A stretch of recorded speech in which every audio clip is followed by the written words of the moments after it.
नमस्कार, आप देख रहे हैं विश्व की खबर। आइए शुरुआत करते हैं बड़ी और नई खबर के साथ। केंद्रीय संसदीय बोर्ड की सदस्य एवं पूर्व सांसद डॉक्टर सुधा यादव ने गुरुग्राम में भाजपा के मैनिफेस्टो पर पत्रकार वार्ता कर विस्तार से चर्चा की और पत्रकारों के सवालों के जवाब भी दिए। डॉक्टर सुधा यादव ने कहा कि भाजपा को मैनिफेस्टो लोगों की आकांक्षाओं को ध्यान में रखकर तैयार किया गया है। आने वाले 5 सालों में गुरुग्राम की तस्वीर बदलेगी। 700 बिस्तरों वाला सरकारी अस्पताल और विश्व स्तरीय वैश्विक फिनटेक हब स्थापित किया जाएगा। डॉ. सुधा यादव ने कहा कि भाजपा यह घोषणा पत्र सिर्फ चुनावी दस्तावेज नहीं बल्कि हर जिले की समस्याओं स्थायी समाधान के लिए ठोस योजनाओं की एक विस्तृत रूपरेखा है। प्रेस वार्ता के दौरान डॉ. सुधा यादव ने कांग्रेस पर भी टच कसा। उन्होंने कहा, कांग्रेस का कोई कैडर नहीं है, कांग्रेस में व्यक्ति राजनीति होती है। उन्होंने कहा कि गुरुग्राम के 4 सीटों पर कमल खिलेगा। प्रेस वार्ता के दौरान जिला अध्यक्ष कमल यादव, जिला मीडिया प्रमुख पवन यादव, सह मीडिया प्रभारी राकेश राणा उपस्थित रहे। डॉ. सुधा यादव ने कहा कि घोषणा पत्र में स्वास्थ्य, शिक्षा, कृषि, रोजगार और बुनियादी ढांचे जैसे अहम मुद्दों को प्राथमिकता दी गई है ताकि सभी वर्गों को विकास के समान अवसर मिल सके। हरियाणा के उज्जवल भविष्य की दिशा में एक सुदृढ़ कदम है। डॉ. सुधा यादव ने कहा कि संकल्प पत्र में गुरुग्राम की आवश्यकता और जरूरतों पर विशेष फोकस रखा गया है।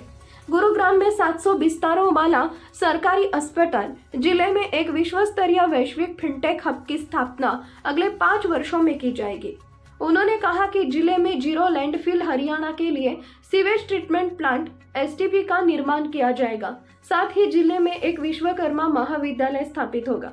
मैनिफेस्टो के बारे में बताते हुए डॉ. सुभाष यादव ने कहा कि जिले में मातृ एवं शिशु स्वास्थ्य केंद्रों का निर्माण, सिविल अस्पताल में ICU की सुविधा के साथ हर जिले में एक मेडिकल कॉलेज खोलने का संकल्प पूरा किया जाएगा। जिले में CT स्कैन, MRI व कार्डियोलॉजी सेवाओं का विस्तार भी करेंगे। महिलाओं के लिए जिले के हर गांव में एक महिला चौपाल और अति वरिष्ठ नागरिकों के लिए सेवा केंद्र के साथ ही जिले में ओलंपिक खेल नर्सरी की स्थापित भी की जाएगी। आबादी के हिसाब से गुरुग्राम में एक अत्याधुनिक सभागार का निर्माण किया जाएगा। डॉ. सुधा यादव ने कहा कि दृष्टि के नाम से गुरुग्राम में 22 जिला कमान में नियंत्रण से खोला जाएगा। पत्रकार बंधु, आप सब जानते हैं कि हरियाणा में विधानसभा का चुनाव चल रहा है और इस चुनाव के निमित्त भारतीय जनता पार्टी अगले 5 वर्षों का एक संकल्प पत्र लेकर के हरियाणा की जनता के बीच में आई। हम आने वाले समय के अंदर अपने सब कामों को, किन किन कामों को करेंगे, ऐसे पत्र की हमने घोषणा करी है और साथ में ये भी बताने का काम किया है कि जो पिछले चुनाव का संकल्प पत्र था वो हमने 95% तक पूरा करने का काम किया है। तो हमारा वादा सिर्फ घोषणाओं तक सीमित नहीं है। हमारा काम है कि हरियाणा की उन्नति और प्रगति के लिए जो विजन हम रखें उस विजन को धरातल के ऊपर उतारना है। और 20 प्रमुख बिंदु जो संकल्प के हैं वो हमने लिए हैं। इसमें पहला ये है कि लाडो लक्ष्मी योजना के तहत 2100 रुपये प्रति माह महिलाओं को देने का काम होगा। 10 औद्योगिक शहरों का निर्माण करने का भी संकल्प हमने लिया है ताकि हमारे हरियाणा के युवाओं को लोकल स्तर के ऊपर काम मिल सके और बेरोजगारी को दूर किया जा सके। केंद्र की तर्ज पर चिरायु योजना में पहले वहाँ पर 5 लाख का आयुष्मान कार्ड था। उस आयुष्मान कार्ड में हरियाणा ने भी अपना योगदान जोड़ते हुए चिरायु योजना को एक्सटेंड करा था और उस चिरायु योजना में 10 लाख रुपए का किसी भी इलाज के लिए देने का काम किया है और 70 वर्ष से ऊपर प्रत्येक बुजुर्ग को 5 लाख रुपए तक की मुफ्त योजना अलग से दी जाएगी। ये भी प्रावधान हम लोगों ने किया है। अभी लोकसभा के चुनाव के बाद से लेकर के आचार संहिता आने तक आप सबने देखा होगा कि 24 फसलों को न्यूनतम समर्थन मूल्य पर खरीदने का काम भारतीय जनता पार्टी की सरकार ने किया है।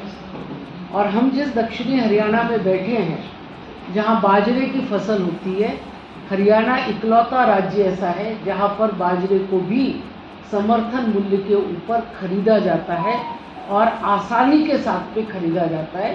तो हमने 24 फसलों को इनको दिया है। हमारी सरकार ने बिना खर्ची और पर्ची के नौकरियां दी। 2 लाख युवाओं को और नौकरी देने का प्रावधान आने वाले 5 वर्षों के अंदर होगा। और ये पहली सरकार हरियाणा में ऐसे बनी है जहां पर मेरिट के आधार पर नौकरियों को दिया जा रहा है।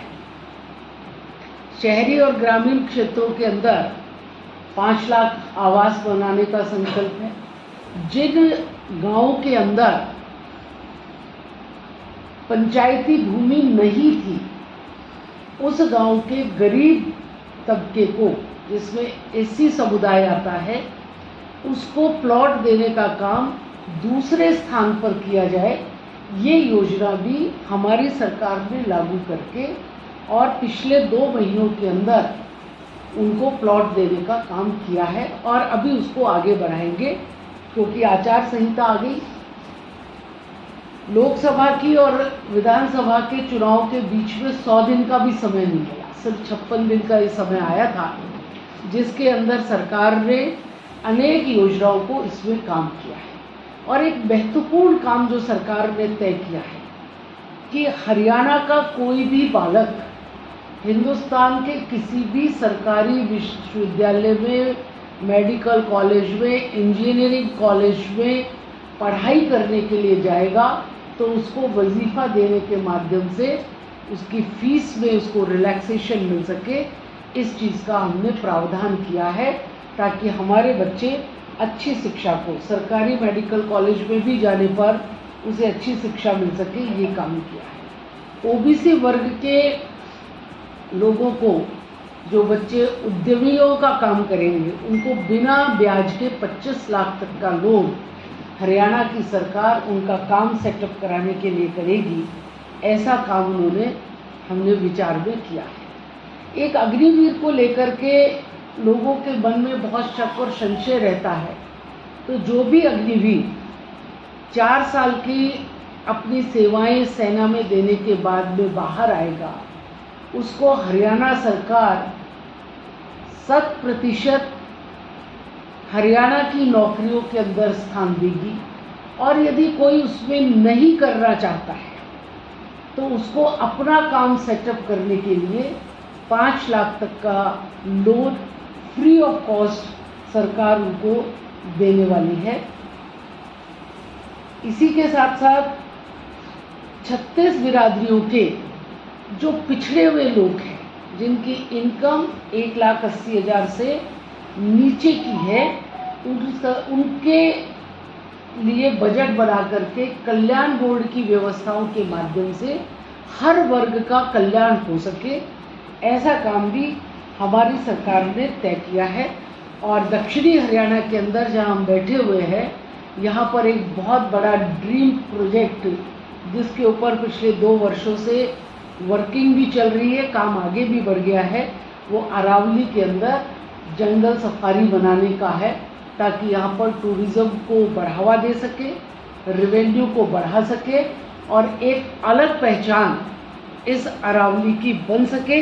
इस तरीके के विचार के साथ में भारतीय आप गृहिणी के लिए इसमें क्या डाला आपने, जो क्योंकि गृहिणी को चाहिए गैस सस्ती हो, ये इसमें गृहिणियों के लिए आपने क्या डाला? और महिला सिलेंडर ऑलरेडी, महिला सशक्तिकरण के लिए क्या डाला ये वर्ग में? देखिए, 500 रुपए का सिलेंडर ऑलरेडी 2 महीने से गरीब परिवारों की महिलाओं को मिलने लग रहा है। 2100 रुपए लाडो योजना के तहत उनको मिलेगा। और हरियाणा में खेल को बढ़ावा देने के लिए भी ओलंपिक स्तर की खेल नर्सरियां बनाने का प्रावधान हमने हर जिले में किया है, ताकि हम दूर बच्चों को ना भेजें। बच्चियां खास तौर से नहीं जा पाती है, तो वो वहीं पर रह करके उसका उपयोग करेंगी। तो अंतर्राष्ट्रीय खिलाड़ी सबसे ज़्यादा हरियाणा से निकलते हैं, उनको और अधिक प्रस्ताव हम कर सके। दूसरा, लड़कियों को जो अव्वल आने वाली लड़कियां हैं उनको स्कूटर देने का भी प्रावधान है, ताकि वो हायर एजुकेशन के लिए कहीं बाहर आने जाने के लिए उसका उपयोग कर सकें। मैडम जी, जनता के मन में एक विश्वास पैदा हुआ है कि भारतीय जनता पार्टी जो कहती है वो करती है, तो निश्चित रूप से जो संकल्प पत्र लेकर के आई है उसको भी करेगी। वहीं पर अभी आप देखते हैं कि कांग्रेस ने भी एक घोषणा पत्र जारी किया था। उनके घोषणा पत्र पर मैं चर्चा न करते हुए उनके जो कैंडिडेट्स घोषणाएं कर रहे हैं वो ज़्यादा इम्पोर्टेंट है। राष्ट्रीय अध्यक्ष ने घोषणा पत्र जारी करा, वो तो कांग्रेस ने साइडलाइन कर दिया, लेकिन उनके कैंडिडेट्स क्या घोषणा कर रहे हैं कि 50 वोट लाओ और नौकरी पाओ। कोई घोषणा करता है कि मेरे हिस्से में 2000 नौकरियां आएंगी, इसलिए मुझे चुन करके भेजो, तो 2000 लोगों को मैं नौकरियां देने का काम करूँगा। ये भ्रष्टाचार की जननी है। और ये फिर बताने लग रहे हैं कि हम अगर आ गए तो नौकरी पैसे के आधार पर ही हमारे यारे प्यारों को मिलेगी, जो इस देश, इस प्रांत के युवाओं के साथ में अन्याय करने का ये काम कर रहे हैं। अभी हम सब लोग देख रहे हैं कि कांग्रेस की वरिष्ठ नेत्री शैलजा जी वो चुनाव से दूरी बनाए हुए हैं। कोई कह रहा है कि शायद 26 तारीख से आएंगी, कुछ भी कह रहा है, लेकिन बड़ी नेत्री का चुनाव से दूरी बना करके रखना और सार्वजनिक तौर पर उनका अपमान होना, इससे ज़्यादा जातिवादी काम कोई दल कर नहीं सकता जो कांग्रेस ने किया है।